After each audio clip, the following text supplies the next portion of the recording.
And you use Danny instead of Daniel most of the Yeah, time. yeah. I'm not old enough to be Daniel. My given name is Daniel. My book is Daniel, but for me, I think Danny's friendlier. I'm a friendly guy. My daughter is Danielle. Oh, really? Yeah. So there have been some people that have called me Danielle until they got to meet me, and then they said, "Oh, you're not Danielle." I see that. um, okay. Hey, everybody, welcome. This is something new that we're doing, and I really want to thank David for being courageous and coming on, not having had any episodes that we could see of this before.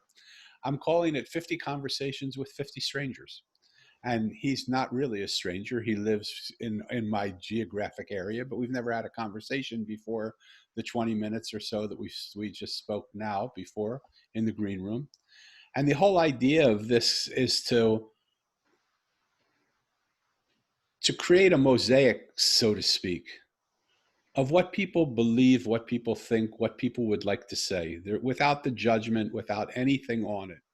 Of We live in a world where so many people are talking and so few people are listening. That what I wanted to do is create a scenario and a platform where people could talk and be listened to. So as we get further into it, I just wanted to explain a little bit what we're doing, but I'm going to become more and more silent and David's going to be more vocal and I'm just going to ask a few questions. If it all goes well, we'll be here about 15 or 20 minutes maximum. And you'll get a chance to hear what he's saying. You'll get a chance to comment on what he's saying. You'll get a chance to be a part of this if you choose to want to. And we'll put it out. We'll put it on YouTube. And then we'll hopefully make a documentary with all of the voices of the people that we speak to and see what the voices of the mosaic of people are all around the world. David, first of all, again, thank you for being here. Thank you for your courageousness and not having any episodes to watch before you, and just trusting me enough to say, "Yeah, I'll have this conversation with you." Sure, Welcome. Dan. What did you say this program is called? The Hot Seat? I didn't quite say it was called the hot seat, but maybe it's a good thing for it to be called. I like that. It's a cool, comfortable, relaxed seat. Okay. Okay. Why don't you give us a little background because your background is so interesting? Why don't you give us a little background of who you are and what brings you to the table right now? Well, good. So, at birth, born in Kingston, Jamaica, raised till I was Yeah, college age. Yaman, Yaman, right? I want to give a Yaman. So you know what I mean? So, yes, Portuguese descent, Portuguese Jewish descent, and got educated in Canada, college in Montreal. And after Montreal winters, I says, well, this isn't going to work. So I had a green card from way back when. My mom was working with the embassy, and I was, I guess, somewhat privileged to be allowed that status. So I was able to come to this country and came with about $800 and a couple of suitcases. And I'm pleased to say, 40 something years later, I have three suitcases and a little bit more than $800. So progress. A very big progress. And so, first of all, going from Jamaica, which is a warm environment, to Montreal, which is a very cold environment, that must have been a huge change for you. Have you ever seen the movie Cool Runnings? Yes. Okay, so picture me coming through that revolving door, first snowstorm of my life ever, and staying in that revolving door. Wow. That was my first thing was actually shopping for groceries with two bags of groceries for the week and coming back down with gusts of winds like 40, 50 miles an hour and pushing me along, and eventually almost made it home, and everything came colliding down with the groceries and everything. So that was my first Wow. winter experience. Yeah. Huge, huge shock. And in fact, I love that you mentioned Cool Runnings because while I was there, I met one of the guys that was the original bobsled of Cool Runnings, and so that was so cool to meet him, and because I love that movie. Coming from Jamaica, coming into the United States, coming into Canada, coming into the shock of the cold.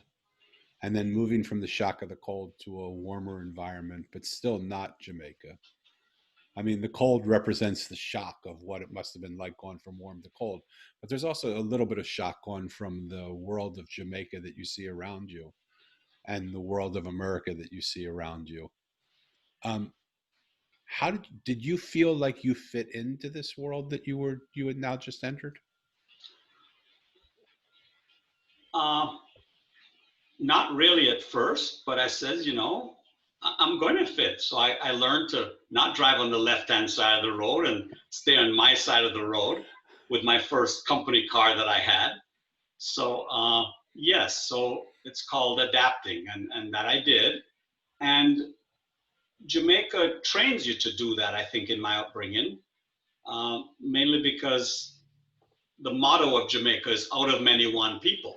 Jamaica Yes. is a melting pot, You got every nationality represented in the world in that small island, in that microcosm. And out of such a small population, you have some of the greatest leaders and sports people and educators in the world at the same time. Yes. People look on that as a phenomenon. And Yeah. I kind of, I'm happy that I was from that environment. Fabulous.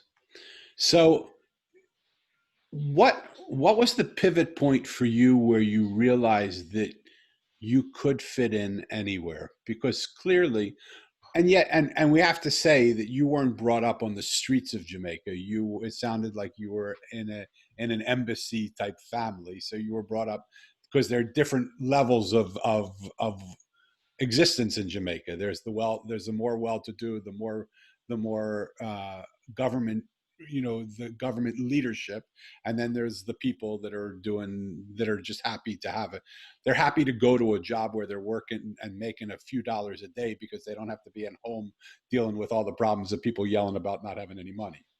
Yeah, well, yes and no. I was average middle class Jamaican. Okay. So average middle class Jamaicans, for people that don't know Jamaica, fitting into American class society, where would average middle class Jamaican be? Would that be average middle class American as well? I would say so, relative.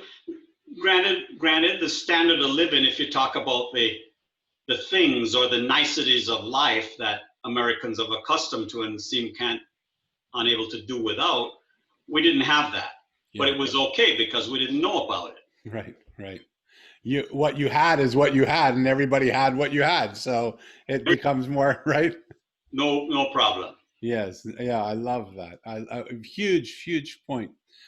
So as you've grown up through the world, have you felt like your voice has been heard? I mean, there's so much noise in the world. I know for me, and I'm a vocal person, and I do podcasts, I speak, I do lectures, I work with companies, I do all sorts of things.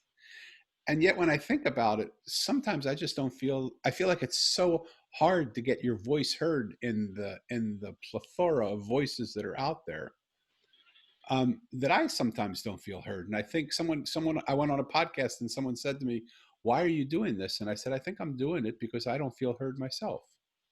And so I want to hear, do people feel heard? Did you feel heard? You know, I feel I can be heard when it's absolutely necessary for me to do that.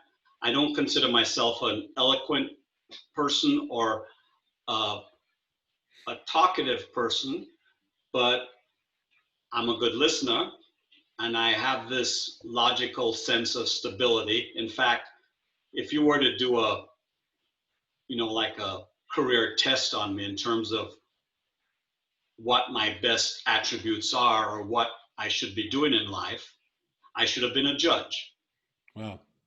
So I have this inept, I think, strength to be able to listen and judge and balance and answer correctly and let you hear my voice when it absolutely has to be heard.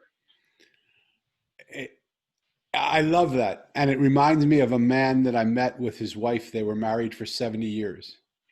And I said to them, how is it possible you've been married for 70 years? And he said, it's really easy. I've made all the important decisions in our relationship. And his wife's eyebrow raised up. You've heard the story? No, His, some of it, go ahead. his wife's eyebrow raised up, and she looked at him with that look that says, really? And he said, the interesting thing is in 70 years, there was never one important decision that needed to be made. And so he had the feeling that he could say what he needed to say in an important decision. So I get that you have the ability to listen and you have the capacity to be heard when you really want to be heard. But so many people, do you think the world around you feels heard? Do you think people in the world feel heard, or do you think they feel sort of like a silent? I mean, we even say in America, the silent majority.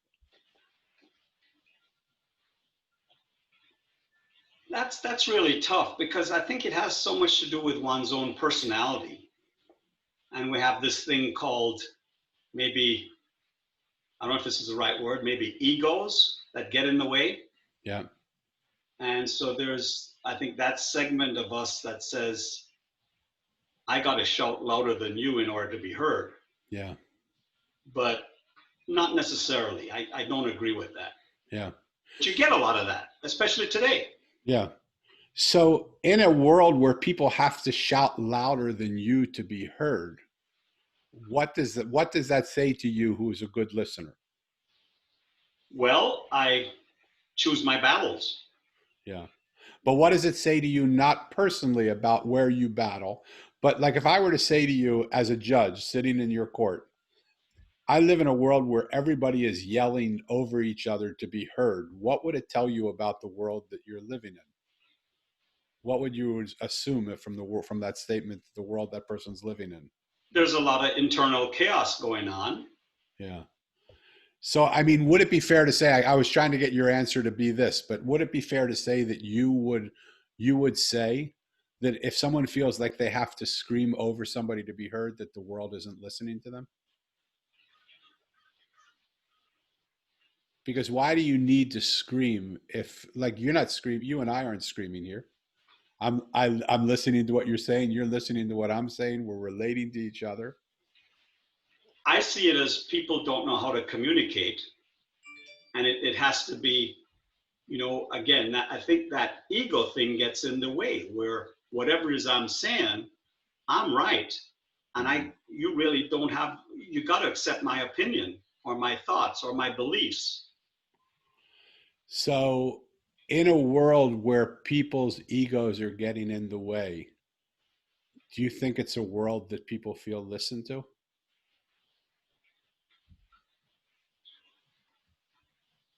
Again, I don't think enough because I think that's one of the big issues with this country right now, where that's where division happens. Yes.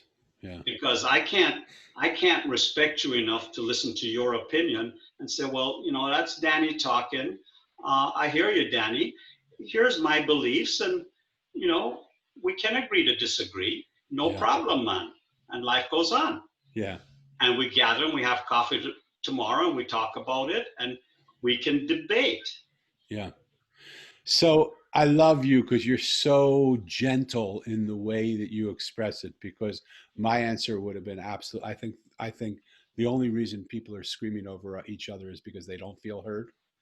And if they did feel heard, they wouldn't need to scream. They wouldn't need to tantrum. They wouldn't need to attack.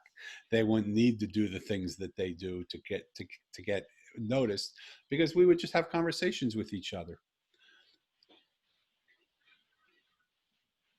If you believe that too, which it sounds like you from your, I mean, I saw from your nod, yeah, maybe that's true. Um, what is one thing you would suggest, because you've seen the world a bit? What's one thing you would suggest to people that they could start doing right now that would allow them to sort of descale the volume, descale their ability to try and be right all the time, and just hear what another person's saying, so that the more that I listen to you, the more you might listen to me, and the more the world might feel listened to, and we might find solutions to things we could never see before because we're actually open to other possibilities. I think it would be get out of your own head, shut up, and just listen to what I have to say, and then you can talk after. Yeah. Yeah. And In try the to be open and unbiased.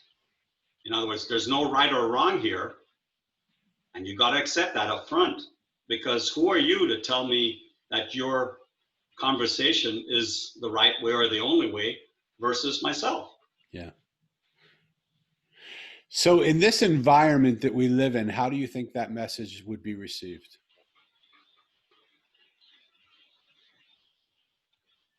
You know, I think it could be well received if you lay the groundwork and the rules. Yeah. What would the groundwork and the rules be? Well, just like what I said, if we're in this conversation or this dialogue or what have you, and I'll say, Danny, hear me out. I'm going to go from A to Z, and this is how I feel about this. And then in true debate format, you can say what you have to say, and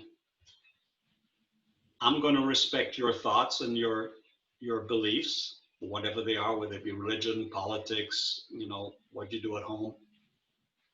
And that's good.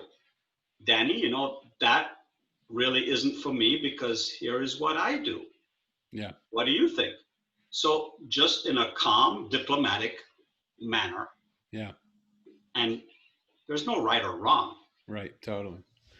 So if someone were agitated and someone were screaming, what would be one thing you could do today to help them just relax so that they could do what you just said? Well, I just have to say, have a glass of water and breathe, first of all. So slow down. Yeah. There's an old, you know what ska music is? No.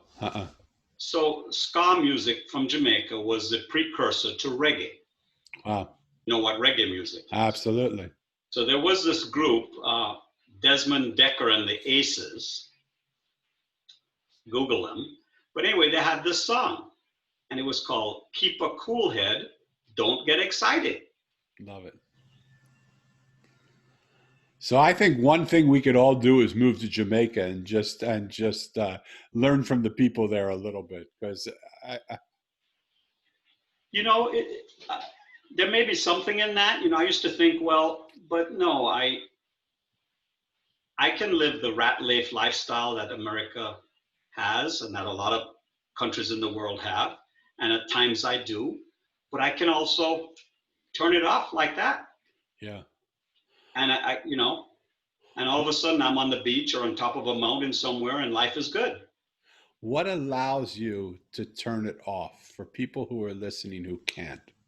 What allows you to turn it off and just get yourself into that place? I think the mind, it's all about mindset. And Right. that's not a word I knew, 30, 40, 50 years ago. I knew what it meant, but I didn't use it. But you hear it a lot the last 10, 15 years and more Yeah. recently. It's all about your mindset. Yeah. Yeah. So let me ask you one final question and maybe a follow up to that. When you look out the window at the world we're living in now, is this the world you always dreamed you'd hand over to your children and your children's children? Well, it's not for me to hand it over. It's for me to live it by an example that they see that will help them and assist them in working with the rest of the world outside my home. So, what I'm hearing you saying is that what you want to hand over to your children and your children's children has nothing to do with what's outside of your window. It has to do with what you're able to give them within your own home, what you're able to bring them up with. Control, and it's called upbringing, I guess, or raising children to be able to make their own contributions to society as they enter the world and turn into full mature adults. Fabulous. I love asking that question because I'm always I'm I always think that I'm going to get a yes or no or maybe or something or but I've never heard that answer before, and I love that answer. And so, David, is there anything that you feel, given this platform right now, you would like to share with the world that maybe you've shared before, maybe you haven't, that you would like to share with the world right this minute? Well, yes, be thankful for what you have, and be more accepting, because it could be a lot worse. Yeah, yeah, totally.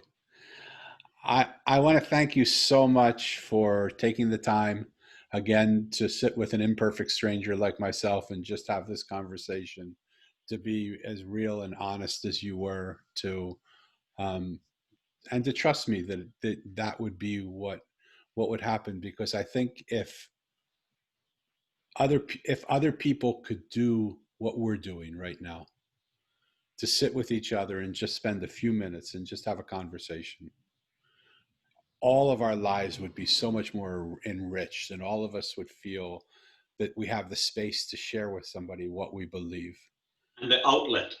and have an outlet for it, so that it's not just, we don't feel so alone, and we don't feel so I want to thank you for being one of the first ones to do it, with me, and for just the gift of your time, and for sharing who you are. So appreciated.